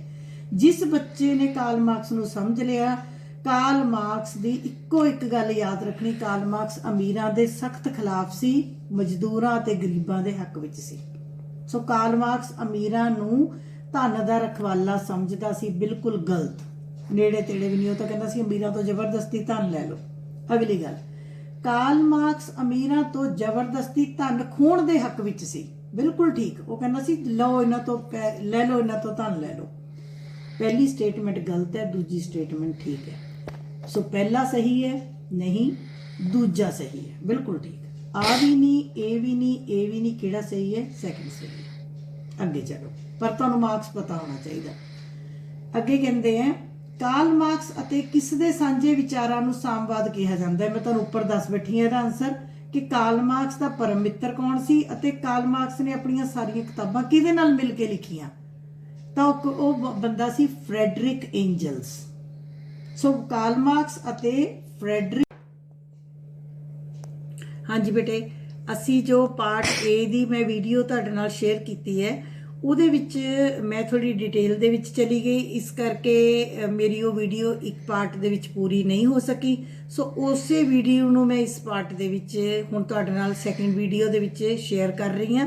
मैं YouTube ਦੇ ਉੱਤੇ ਵੀ ਪਾर्ट A ਦੀਆਂ 2 ਵੀਡੀਓਜ਼ ਤੁਹਾਡੇ ਨਾਲ ਸ਼ੇਅਰ ਕਰਾਂਗੀ। ਸੋ ਤੁਸੀਂ ਦੋਨੋਂ ਵੀਡੀਓਜ਼ ਜ਼ਰੂਰ ਦੇਖਣੀਆਂ ਨੇ, ਠੀਕ ਹੈ। ਸੋ ਅੱਗੇ ਮੈਂ ਸੇਮ ਵੀਡੀਓ ਨੂੰ ਅੱਗੇ ਹੀ ਕੰਟੀਨਿਊ ਕਰ ਰਹੀ ਹਾਂ ਅਗਲੇ ਕੁਐਸਚਨ ਤੋਂ। ਹੁਣ ਤੁਸੀਂ ਅਗਲੇ ਕੁਐਸਚਨ ਨੂੰ ਧਿਆਨ ਦੇ ਨਾਲ ਦੇਖਣਾ ਹੈ। हाँ जी बच्चे, हेठ लिखियां विचों केड़ा मार्क्सवादी सिद्धांत नहीं है? मार्क्स का सिद्धांत केड़ा नहीं है? पहला, पूंजीवाद का विस्तार, ठीक है ना। कैपिटलिज्म नूं वधाना चाहता सी कार्ल मार्क्स, कैपिटलिज्म नूं ना, एक्सपेंशन ऑफ कैपिटलिज्म बिल्कुल नहीं। मार्क्सवाद पूंजीवाद अमीरां दे बिल्कुल हक विच नहीं सी। दूजा, भौतिक द्वंदवाद, डायलैक्टिकल मटीरियलिज्म, ये कार्ल मार्क्स का सिद्धांत है। श्रेणी युद्ध का सिद्धांत, क्लास स्ट्रगल, ये भी मार्क्स का सिद्धांत है। श्रेणी रहत अते राज रहत समाज, स्टेटलैस एंड क्लासलैस सोसाइटी, ये भी मार्क्स का सिद्धांत है। इट मीनस ए ते ए, बी सी ते डी तीनों मार्क्स के सिद्धांत है। पर मार्क्स पूंजीवाद के एक्सपेंशन के, कैपिटलिज्म के एक्सपेंशन के हक विच नहीं सी, ये मार्क्स का सिद्धांत नहीं है। अगली गल, कार्ल मार्क्स डैश का सख्त विरोधी सी। ਕਾਰਲ ਮਾਰਕਸ ਡੈਸ਼ ਦਾ ਸਖਤ ਵਿਰੋਧੀ ਸੀ। ਨੰਬਰ 1 ਆਜ਼ਾਦੀ ਦਾ ਵਿਰੋਧੀ ਸੀ। ਨੰਬਰ 2 ਗਰੀਬਾਂ ਦਾ ਵਿਰੋਧੀ ਸੀ। ਨੰਬਰ 3 ਧਰਮ ਦਾ ਵਿਰੋਧੀ ਸੀ। ਨੰਬਰ 4 ਉਪਰੋਕਤ ਸਾਰੇ। ਜੇ ਇਹਨਾਂ ਬੱਚਿਆਂ ਨੇ ਕਾਰਲ ਮਾਰਕਸ ਧਿਆਨ ਨਾਲ ਪੜ੍ਹਿਆ ਹੈ, ਉਹਨਾਂ ਨੂੰ ਪਤਾ ਹੈ ਕਿ ਕਾਰਲ ਮਾਰਕਸ ਕਿਹਦਾ ਵਿਰੋਧੀ ਸੀ? ਧਰਮ ਦਾ। ਅਮੀਰਾਂ ਦਾ ਤੇ ਹੱਕ ਵਿੱਚ ਸੀ, ਅਮੀਰਾਂ ਦੇ ਤਾਂ ਹੱਕ ਵਿੱਚ ਸੀ। ਕਾਰਲ ਮਾਰਕਸ ਕਿਹਦਾ ਵਿਰੋਧੀ ਸੀ? ਧਰਮ ਦਾ। ਉਹ ਕਹਿੰਦਾ ਧਰਮ ਨਹੀਂ ਹੋਣਾ ਚਾਹੀਦਾ। ਧਰਮ ਕੀ ਹੈ? ਅਫੀਮ ਦੀ ਗੋਲੀ ਹੈ। ਜਿਵੇਂ ਅਫੀਮ ਖਾ ਕੇ ਬੰਦੇ ਦਾ ਦਿਮਾਗ ਕੰਮ ਕਰਨਾ ਬੰਦ ਕਰਦਾ ਹੈ, ਇਸੇ ਤਰੀਕੇ ਨਾਲ ਧਰਮ ਦੇ ਨਾਮ ਤੇ ਲੋਕੀ ਲੜਦੇ ਨੇ ਅਤੇ ਕੰਮ ਖਰਾਬ ਕਰ ਦਿੰਦੇ ਨੇ। ਇਸ ਕਰਕੇ ਉਹ ਧਰਮ ਦਾ ਸਖਤ ਵਿਰੋਧੀ ਸੀ। He is totally against religion. ਠੀਕ ਹੈ ਜੀ, ਬਹੁਤ ਇੰਪੋਰਟੈਂਟ ਹੈ। ਜਿਹੜੇ ਬੱਚੇ ਨੇ ਮਾਰਕਸ ਪੜ੍ਹਿਆ ਉਹਨੂੰ ਇਹ ਕੁਐਸਚਨ ਉਹਨਾਂ ਲਈ ਕੋਈ ਔਖੇ ਨਹੀਂ ਹੈ। ਜੇ ਤੁਸੀਂ ਸੋਚ ਰਹੇ ਹੋ ਜਾਂ ਤੁਹਾਨੂੰ ਕੋਈ, ਮੈਨੂੰ ਬੱਚੇ ਕਹਿੰਦੇ ਨੇ ਕਿ ਸਾਨੂੰ ਬੁੱਕਸ ਲਗਵਾ ਦਿੱਤੀਆਂ ਗਈਆਂ, ਸੋ ਕਈ ਬੱਚੇ ਮੈਨੂੰ ਇਹ ਦੱਸ ਰਹੇ ਨੇ ਫੋਨ ਕਰਕੇ ਕਿ ਮੈਮ ਸਾਨੂੰ ਲੈਸਨਸ ਨਹੀਂ ਕਰਾਏ ਗਏ, ਸਿਰਫ ਸਾਨੂੰ ਕੁਐਸਚਨਸ ਕਰਾਏ ਜਾ ਰਹੇ ਹਨ, ਮਲਟੀਪਲ ਚੁਆਇਸ ਦੇ ਸਿਰਫ ਕੁਐਸਚਨ ਕਰਾਏ ਜਾ ਰਹੇ ਹਨ। ਮੈਂ ਕਿਹਾ ਫਿਰ ਤੁਸੀਂ ਕਿੱਦਾਂ ਕਰਦੇ ਹੋ? ਦੱਸਦੇ ਆ ਵੀ ਸਾਨੂੰ ਰੋਜ਼ ਦੇ 10 ਕੁਐਸਚਨ 20 ਕੁਐਸਚਨ ਯਾਦ ਕਰਨ ਨੂੰ ਦੇ ਦਿੱਤੇ ਜਾਂਦੇ, ਜਾਂ ਛੋਟੀਆਂ ਬੁੱਕਸ ਲਗਵਾਤੀਆਂ, ਅਸੀਂ ਉਹਨਾਂ ਦੇ ਰੱਟਾ ਲਗਾ ਲੈਂਦੇ ਆ ਵੀ ਪਹਿਲੇ ਦਾ ਇਹ ਹੈ, ਦੂਜੇ ਦਾ ਇਹ ਹੈ, ਉਹ ਅਗਲੇ ਦਿਨ ਅਸੀਂ ਸੁਣਾ ਦਿੰਦੇ ਆ। ਪਲੀਜ਼ ਮੈਂ ਮਾਫੀ ਚਾਹੁੰਦੀ ਹਾਂ ਇਹ ਗੱਲ ਕਹਿੰਦੇ ਹੋਏ। ਜਦੋਂ ਤੱਕ ਬੱਚੇ ਨੂੰ ਕਨਸੈਪਟ ਸਮਝ ਨਹੀਂ ਆਏਗਾ ਉਦੋਂ ਤੱਕ ਉਹ ਮਲਟੀਪਲ ਚੁਆਇਸ ਦੇ ਕੁਐਸਚਨਸ ਨੂੰ ਨਹੀਂ ਕਰ ਸਕਦੇ। ਸੋ ਮੇਰੀ ਸਾਰੇ ਟੀਚਰਸ ਅੱਗੇ ਵੀ ਰਿਕੁਐਸਟ ਹੈ ਕਿ ਜੇ ਕੋਈ ਇਸ ਤਰ੍ਹਾਂ ਕਰ ਰਿਹਾ ਤਾਂ ਪਲੀਜ਼ ਬੱਚਿਆਂ ਨੂੰ ਕਨਸੈਪਟ ਸਮਝਾਓ, ਲੈਸਨ ਸਮਝਾਓ, ਸਿੱਧੇ ਉਹਨਾਂ ਨੂੰ ਕੁਐਸਚਨਾਂ ਨੂੰ ਰੱਟੇ ਨਾ ਲਗਵਾਓ। ਤੇ ਬੇਟੇ ਤੁਸੀਂ ਵੀ ਸਾਰੇ ਕਨਸੈਪਟ ਸਮਝ ਕੇ ਕਰੋ, ਰੱਟੇ ਨਾ ਲਗਾਓ। ਇਹ ਮੇਰੀ ਰਿਕੁਐਸਟ ਹੈ। ਜੋ ਵੀ ਕਰ ਰਿਹਾ, ਮੈਂ ਸਭ ਨੂੰ ਨਹੀਂ ਕਹਿ ਰਹੀ, ਜੋ ਵੀ ਇਸ ਤਰ੍ਹਾਂ ਕਰ ਰਿਹਾ, ਚਾਹੇ ਸਟੂਡੈਂਟਸ ਕਰ ਰਹੇ ਨੇ, ਜੇ ਟੀਚਰ ਵੀ ਉਸ ਤਰੀਕੇ ਨਾਲ ਕਰਵਾ ਰਹੇ ਨੇ, ਤਾਂ ਪਲੀਜ਼ ਬੱਚਿਆਂ ਨੂੰ ਲੈਸਨ ਕਰਾਏ ਜਾਣ, ਕਨਸੈਪਟ ਸਮਝਾਏ ਜਾਣ, ਤਾਂ ਬੱਚਿਆਂ ਲਈ ਮਲਟੀਪਲ ਚੁਆਇਸ ਦੇ ਕੁਐਸਚਨ ਬਿਲਕੁਲ ਠੀਕ ਕਰ ਲੈਣਗੇ। ਕੋਈ ਕੁਐਸਚਨ ਗਲਤ ਹੋ ਗਿਆ ਕੋਈ ਗੱਲ ਨਹੀਂ, ਜੇ 40 ਦੇ ਵਿੱਚੋਂ 3-4 ਗਲਤ ਵੀ ਹੋ ਗਏ, 4-5 ਗਲਤ ਹੋ ਗਏ, ਕੋਈ ਗੱਲ ਨਹੀਂ। ਵਧੀਆ ਤਰੀਕੇ ਨਾਲ ਗੱਲ ਸਮਝ ਆਣੀ ਚਾਹੀਦੀ ਹੈ। ਨੰਬਰ 4 ਉੱਪਰ ਹੋ ਜਾਣ, ਥੱਲੇ ਹੋ ਜਾਣ, ਮੈਂ ਨੰਬਰਾਂ ਨੂੰ ਬਹੁਤੀ ਅਹਿਮੀਅਤ ਕਦੇ ਨਹੀਂ ਦਿੱਤੀ। ਠੀਕ ਹੈ ਬੇਟੇ, ਅੱਗੇ ਚੱਲੋ। ਅਸੀਂ ਅਜਿਹੇ ਵਿਅਕਤੀ ਨੂੰ ਅੱਖੋਂ ਓਲੇ ਨਹੀਂ ਕਰ ਸਕਦੇ ਜਿਸ ਨੇ ਸਾਰੇ ਸੰਸਾਰ ਨੂੰ 2 ਗੁੱਟਾਂ ਵਿੱਚ ਵੰਡ ਦਿੱਤਾ। ਠੀਕ ਹੈ, ਇਹ ਫੇਰ ਪਰਿਭਾਸ਼ਾ ਹੈ, ਇਹਦੇ 'ਚ ਕੋਈ ਸਮਝਣ ਵਾਲੀ ਗੱਲ ਨਹੀਂ। ਇਹ ਤੁਸੀਂ ਰੱਟਾ ਲਾਉਣਾ, ਜਿੱਥੇ ਪਰਿਭਾਸ਼ਾ ਹੋਵੇ। ਇਹ ਤੁਸੀਂ ਇਹ ਕਾਰਲ ਮਾਰਕਸ ਦੇ ਬਾਰੇ 'ਚ ਗੱਲ ਕਹੀ ਹੈ, ਕਿਹਨੇ ਕਹੀ ਹੈ? ਮੈਕਸੀ ਨੇ ਕਹੀ ਹੈ। ਕਿਹੜੇ ਵਿਦਵਾਨ ਨੇ ਕਹੀ ਹੈ? ਮੈਕਸੀ। ਇਹ ਤੁਸੀਂ ਨੋਟ ਕਰੋ। ਮੈਂ ਵੀ ਇੱਥੇ ਟਿੱਕ ਮਾਰੀ ਹੋਈ ਹੈ ਛੋਟੀ ਜੀ, ਕਿਉਂਕਿ ਇਹ ਮੈਨੂੰ ਵੀ ਨਹੀਂ ਪਰਿਭਾਸ਼ਾ। ਇੱਕ ਲੈਸਨ ਦੇ ਵਿੱਚ 10-10 ਪਰਿਭਾਸ਼ਾ ਨੇ, 5 ਆਪਣੀਆਂ ਪੋਲੀਟੀਕਲ ਸਾਇੰਸ ਦੀਆਂ 5-6 ਕਿਤਾਬਾਂ ਨੇ। ਬੱਚਾ ਕੀ ਕਰੇ? ਪੇਪਰ ਪਾਉਣ ਵਾਲੇ ਨੇ ਕੋਈ ਪਰਿਭਾਸ਼ਾ ਪਾਤੀ, 60-70 ਪਰਿਭਾਸ਼ਾ ਨੇ, ਹੁਣ ਕਿਹੜਾ ਯਾਦ ਰਹਿੰਦਾ ਕਿਹੜੇ ਸ਼ਬਦ ਕਿਸ ਨੇ ਕਹੇ ਸੀ? ਸੋ ਇਹ ਨਹੀਂ ਯਾਦ ਰਹਿੰਦਾ। ਫਿਰ ਵੀ ਇੰਪੋਰਟੈਂਟ ਪਰਿਭਾਸ਼ਾ ਹੈ। ਮੈਕਸੀ ਨੇ ਕਹੀ ਸੀ ਕਾਰਲ ਮਾਰਕਸ ਦੇ ਬਾਰੇ 'ਚ ਕਿ ਉਹਨੇ ਸੰਸਾਰ ਨੂੰ 2 ਗੁੱਟਾਂ ਵਿੱਚ ਵੰਡ ਦਿੱਤਾ। ਮੀਨਸ ਇੱਕ ਕੈਪੀਟਲਿਜ਼ਮ ਸੁਸਾਇਟੀ ਬਣ ਗਈ, ਇੱਕ ਮਾਰਕਸਿਜ਼ਮ ਸੁਸਾਇਟੀ ਬਣ ਗਈ। ਅੱਗੇ ਇਹ ਯਾਦ ਕਰ ਲੈਣੀ ਹੈ। ਅੱਗੇ ਕਾਰਲ ਮਾਰਕਸ ਮੁਨਾਫਾ ਜਾਂ ਵਾਧੂ ਮੁੱਲ ਕਿਸ ਨੂੰ ਦੇਣਾ ਚਾਹੁੰਦਾ ਹੈ? ਕਾਰਲ ਮਾਰਕਸ ਸਰਪਲਸ ਵੈਲਿਊ, ਤੁਹਾਡੇ ਹੈਗਾ ਕਾਰਲ ਮਾਰਕਸ ਦੇ surplus value, theory of surplus value. ਤਾਂ ਉਹ ਜਿਹੜਾ ਸਰਪਲਸ ਪੈਸਾ ਹੈ, ਇੰਟਰਸਟ ਹੈ, ਮੁਨਾਫਾ ਹੈ, ਪ੍ਰੋਫਿਟ ਹੈ, ਉਹ ਕਿਹਨੂੰ ਦੇਣਾ ਚਾਹੁੰਦਾ?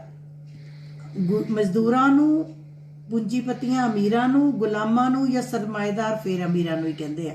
ਤਾਂ ਗੱਲ ਹੀ ਮੁੱਕ ਗਈ। ਕਾਰਲ ਮਾਰਕਸ ਅਮੀਰਾਂ ਨੂੰ ਤਾਂ ਕੁਝ ਵੀ ਨਾ ਦੇਣਾ ਚਾਹੁੰਦਾ। ਉਹ ਕਹਿੰਦਾ ਅਮੀਰਾਂ ਤੋਂ, ਪੂੰਜੀਪਤੀਆਂ ਤੋਂ, ਸਰਮਾਏਦਾਰਾਂ ਤੋਂ ਪੈਸਾ ਲਓ ਤੇ ਕਿਹਨੂੰ ਦਿਓ? ਗਰੀਬਾਂ ਨੂੰ। ਇਸ ਕਰਕੇ ਉਹ ਵਾਧੂ ਮੁੱਲ ਸਰਪਲਸ ਪ੍ਰੋਫਿਟ ਕਿਹਨੂੰ ਦੇਣਾ ਚਾਹੁੰਦਾ ਹੈ? ਮਜ਼ਦੂਰਾਂ ਨੂੰ ਦੇਣਾ ਚਾਹੁੰਦਾ ਹੈ। ਠੀਕ ਹੈ ਜੀ, ਕਾਰਲ ਮਾਰਕਸ ਹੱਕ ਵਿੱਚ ਹੀ ਮਜ਼ਦੂਰਾਂ ਦੇ। ਅਗਲੀ ਗੱਲ, ਹੁਣ ਮਹਾਤਮਾ ਗਾਂਧੀ ਜੀ ਦੇ ਕਰਾਂਗੇ ਆਪਾਂ। ਹੇਠ ਲਿਖਿਆਂ ਵਿੱਚੋਂ ਕਿਸ ਦਾ ਪ੍ਰਭਾਵ ਮਹਾਤਮਾ ਗਾਂਧੀ ਤੇ ਨਹੀਂ ਪਿਆ? ਹੁਣ ਜਿਸ ਬੱਚੇ ਨੇ ਧਿਆਨ ਨਾਲ ਗਾਂਧੀਵਾਦ ਪੜ੍ਹਿਆ ਹੈ, ਗਾਂਧੀਵਾਦ ਦੀਆਂ ਵੀ ਮੈਨੂੰ ਲੱਗਦਾ ਹੈ 2-3 ਵੀਡੀਓਜ਼ ਮੇਰੀਆਂ ਜ਼ਰੂਰ ਹੋਣੀਆਂ।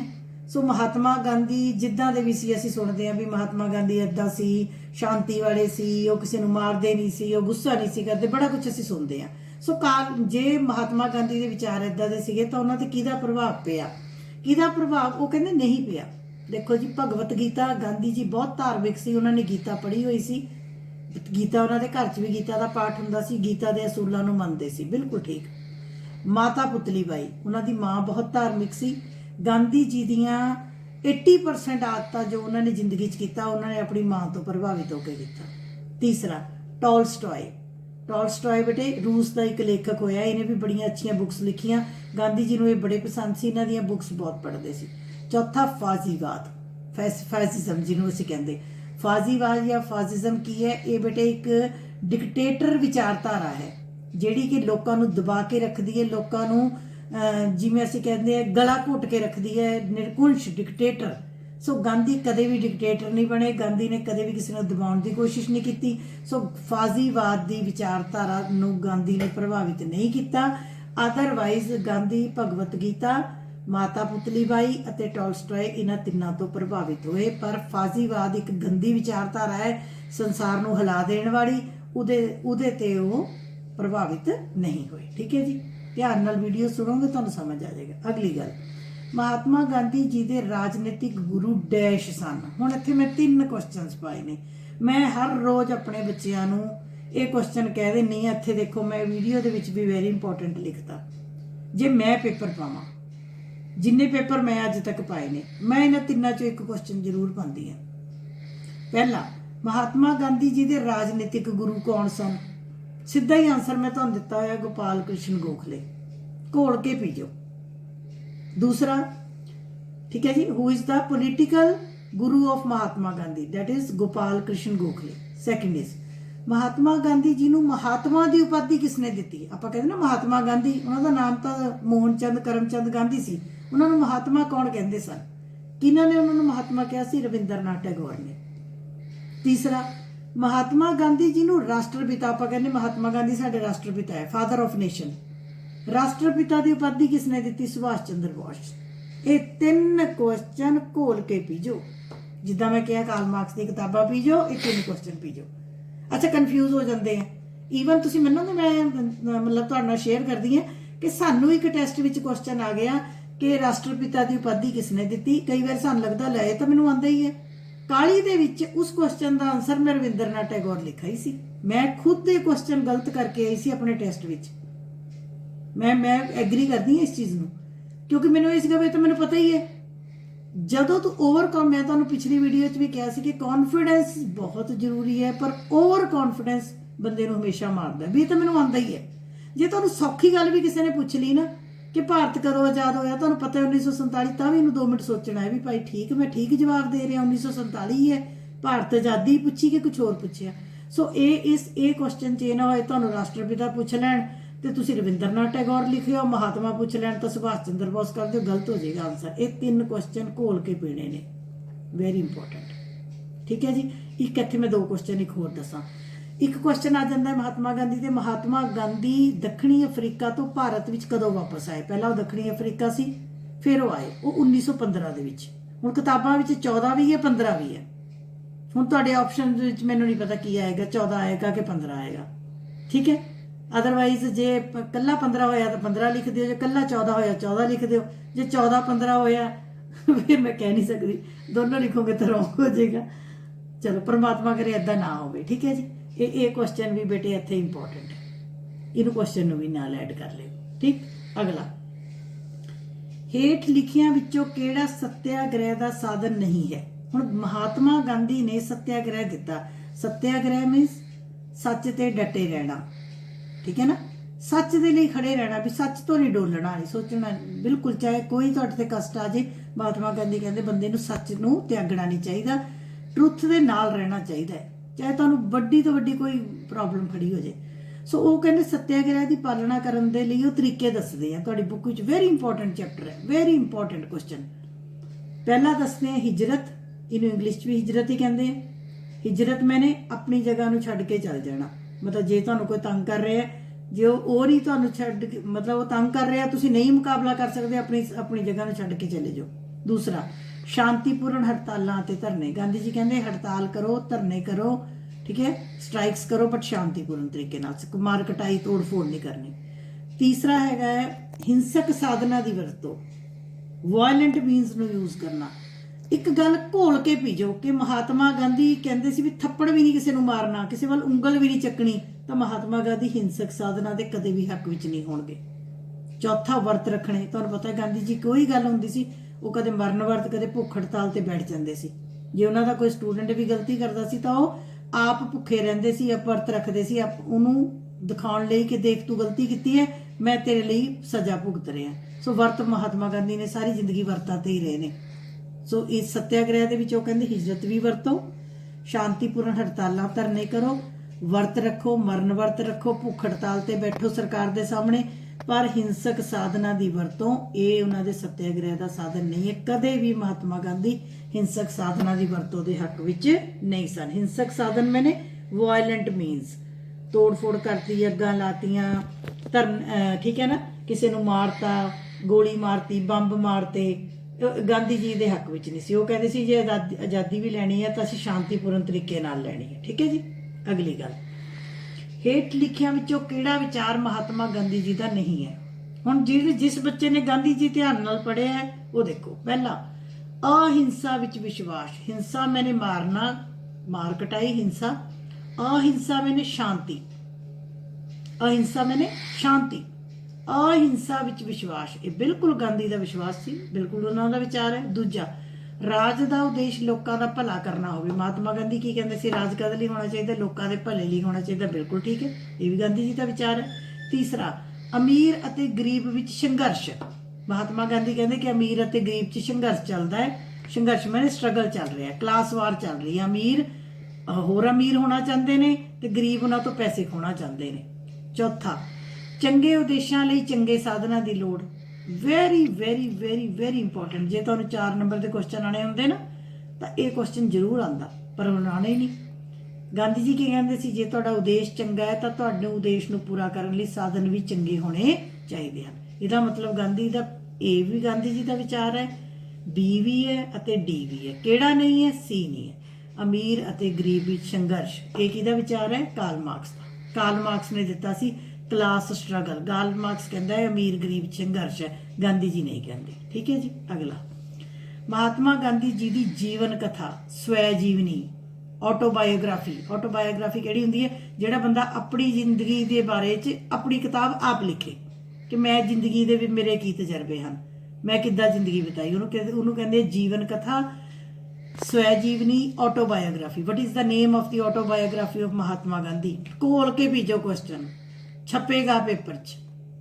80% मैनू आस है किहड़ी है? सच नाल मेरे तजर्बे, माई एक्सपीरियंसिस विद ट्रुथ। जदों मैं कार्ल मार्क्स की किताबां कराइयां सी, उत्थे मैं किताब का नाम पाया सी माई एक्सपीरियंसिस विद ट्रुथ। ये किहदी किताब है? महात्मा गांधी की। ठीक है जी, उन्होंने जीवनी का नाम है। अगली गल, महात्मा गांधी अधिकारां नूं डैश तो वध जोर दिंदे सन। ये मैं छोटे छोटे क्वेश्चन पाए हैं, 4 ऑप्शनस नहीं पाईयां बेटे, ये तुहाडे समझाउण लई है। इंपॉर्टेंट क्वेश्चन है। महात्मा गांधी अधिकारां नालों किहनूं ज़्यादा जोर दिंदे सी? करतवां नूं। वो कहंदे कि बंदे नूं ये नहीं भी सानूं आ दे दो, आ दे दो, आ दे दो, आ दे दो, कहंदे बदले तुसीं दसो तुसीं की करदे हो। असीं लोग अधिकार तां मंगदे आ पर अपनी ड्यूटीज़ पूरीआं नहीं करदे, करतब पूरे नहीं करदे। महात्मा गांधी अधिकारां दे नालों, राइट्स के नालों किहदे ते जोर दिंदे आ? ड्यूटीज़ दे उत्ते, अधिकारां नालों करतवां ते जोर दिंदे आ। अगली गल, महात्मा गांधी वोट पाउण दा हक डैश नूं देना चाहुंदे सन। जिवें असीं कहंदे अजकल 18 साल दे बंदे नूं वोट दा हक दे दो ना। महात्मा गांधी की कहंदे? हत्थ नाल काम करन वाला, जिहड़ा बंदा कहंदे अपने हत्थ नाल मेहनत कर रहा है, ठीक है, उस बंदे नूं वोट दा हक देना। जिहड़ा बंदा अपने हत्थ नाल काम नहीं कर रहा उन्होंने कहंदे वोट दा हक नहीं दिता जाना चाहिए। सो ये क्वेश्चन भी तुहानूं 4 ऑप्शन विच किते भी आ सकता है, मेरे अकॉर्डिंग इंपॉर्टेंट क्वेश्चन है। अगला, डैश अते डैश गांधी जी की विचारधारा के आधार सन। Dash and dash are the basis of Mahatma Gandhi's philosophy.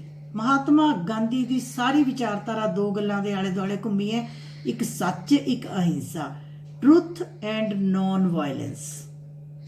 ठीक है, महात्मा गांधी की सारी विचारधारा 2 गल्लां दे दुआले घूमी है, सच दे अते हिंसा दे, ट्रुथ एंड नॉन वायलेंस।